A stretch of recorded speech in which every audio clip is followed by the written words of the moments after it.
পুরোপুরি বন্ধ হয়ে গেল বড়পুকুরিয়া তাপবিদ্যুৎ কেন্দ্রের উৎপাদন। উন্নয়নের নামে খরচের উৎসবে লাগাম সরকারের, কম প্রয়োজনীয় প্রকল্প হচ্ছে বাতিল। এদিকে নিহত মাসুদের পরিবারের পাশে দাঁড়াতে আওয়ামী লীগের আহ্বান।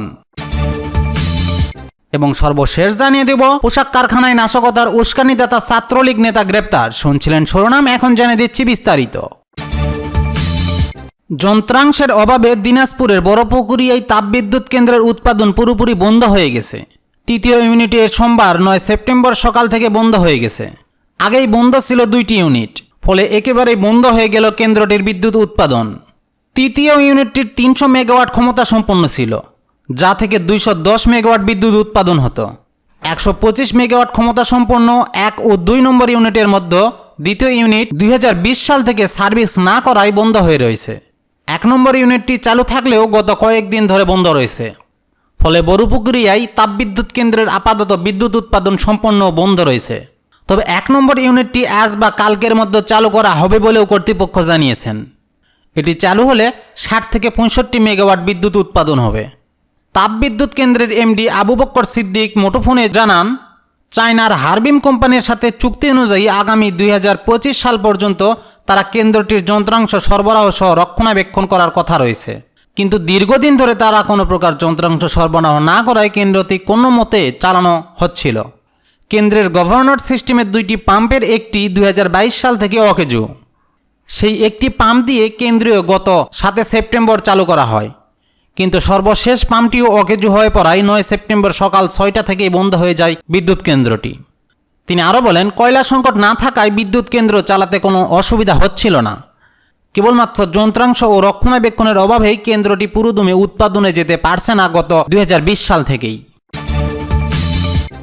এদিকে অবকাঠামো উন্নয়নে 1.5 দশকে কয়েক লাখ কোটি টাকা খরচ করে শেখ হাসিনা সরকার।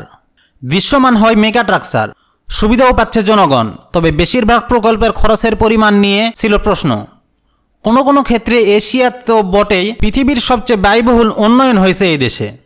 এখন প্রদীপের নিচের অন্ধকার দিকটিতেও আলো ফেরাতে চায় অন্তর্বর্তী সরকার। দায়িত্ব নিয়ে এই প্রকল্পের ব্যয় সংকোচনের ঘোষণা দিয়েছিলেন পরিকল্পনা উপদেষ্টা ডক্টর ওয়াহিউদ্দিন মাহমুদ। এমনকি বাস্তবায়নাধীন কম প্রয়োজনীয় প্রকল্প বন্ধ করার পক্ষেও খোলাসা করেন নিজের অবস্থান। এরই মধ্যে শুরু হয়েছে সেই কার্যক্রম।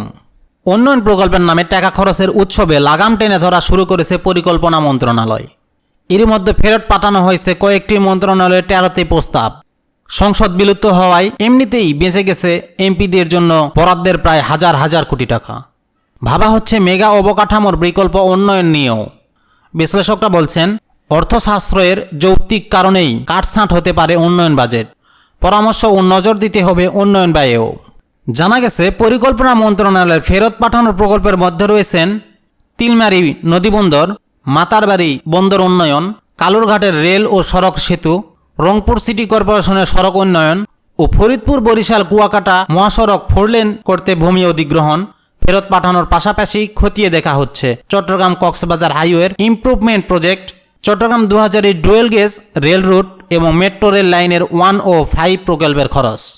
অন্তর্বর্তী সরকার ছোট করতে যাচ্ছে জাতীয় বাজেটও। এতে কাটা পড়বে বিলাসী উন্নয়ন কল্পনার অনেক বরাদ্দ।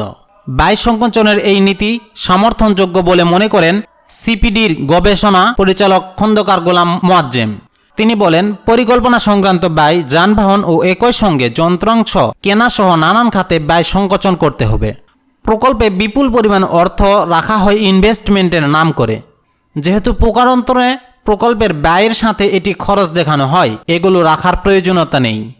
প্রকল্প অনুমোদনে প্রধান উপদেষ্টাকে চেয়ারপারসন করে এরই মধ্যে পুনর্গঠন হয়েছে জাতীয় অর্থনৈতিক পরিষদের নির্বাহী কমিটি। প্রকল্প ব্যয় সংকোচন নিয়ে সম্প্রতি পরিকল্পনা উপদেষ্টা ডক্টর ওয়াহিউদ্দিন মাহমুদ বলেন, নিজেদের নির্বাচিত এলাকার জন্য অসংখ্য প্রকল্প নেওয়া হয়েছিল। এগুলো অনেক কাজ এখনও চলমান, অনেকগুলো একনেকে যাওয়ার অপেক্ষায়। এগুলোর অগ্রাধিকার আছে কিনা এবং কতটুকু সুবিধা বয়ে আনবে সেগুলো মূল্যায়ন করা হচ্ছে। কম অগ্রাধিকার প্রকল্পগুলো কাটছাঁট করা হচ্ছে। এদিকে দুর্বৃত্তদের হামলায় নিহত রাজশাহী বিশ্ববিদ্যালয়ের রাবি ছাত্রলীগের সাবেক নেতা আব্দুল্লাহ আল মাসুদের পরিবারের পাশে দাঁড়ানোর সহায়তা চেয়েছেন আওয়ামী লীগ।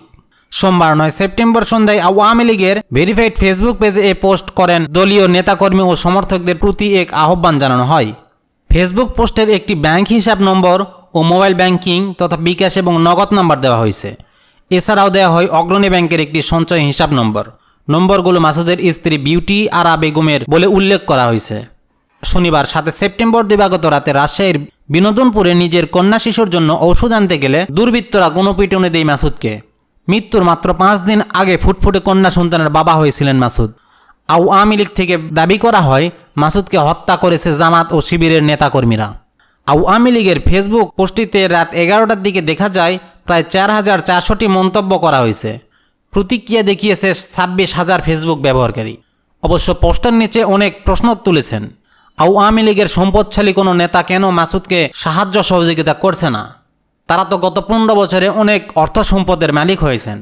আরিয়ান ইসলাম নামের একজন লিখেছেন, মাসুদের মতো কর্মীর কারণে আওয়ামী লীগের যারা আজ কোটি কোটি টাকার মালিক হয়েছেন, মাসুদের পরিবারের পাশে সবার আগে তাদের সহযোগিতার হাত বাড়িয়ে দেওয়া উচিত।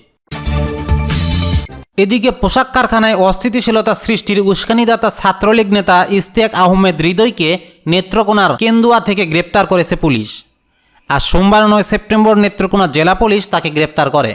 গ্রেপ্তারকৃত হৃদয় ছাত্রলীগের সম্মিলিত বেসরকারি বিশ্ববিদ্যালয়ের অন্তর্গত নর্দার্ন বিশ্ববিদ্যালয় শাখার কমিটির শিক্ষা ও পাঠ্যক্রম বিষয়ক সম্পাদক।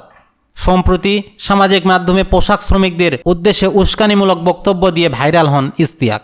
পুলিশ সদর দপ্তর থেকে পাঠানো এক বার্তায় বলা হয়েছে, গার্মেন্টস সেক্টরে নাশকতার মাধ্যমে অস্থিতিশীলতা সৃষ্টির উস্কানিদাতা ছাত্রলীগ নেতা ইশতিয়াক আহমেদ হৃদয়কে গ্রেপ্তার করা হয়েছে। তার বিষয়ে পরবর্তী আইনি ব্যবস্থা প্রক্রিয়াধীন রয়েছে। এতক্ষণ সঙ্গে থাকার জন্য ধন্যবাদ।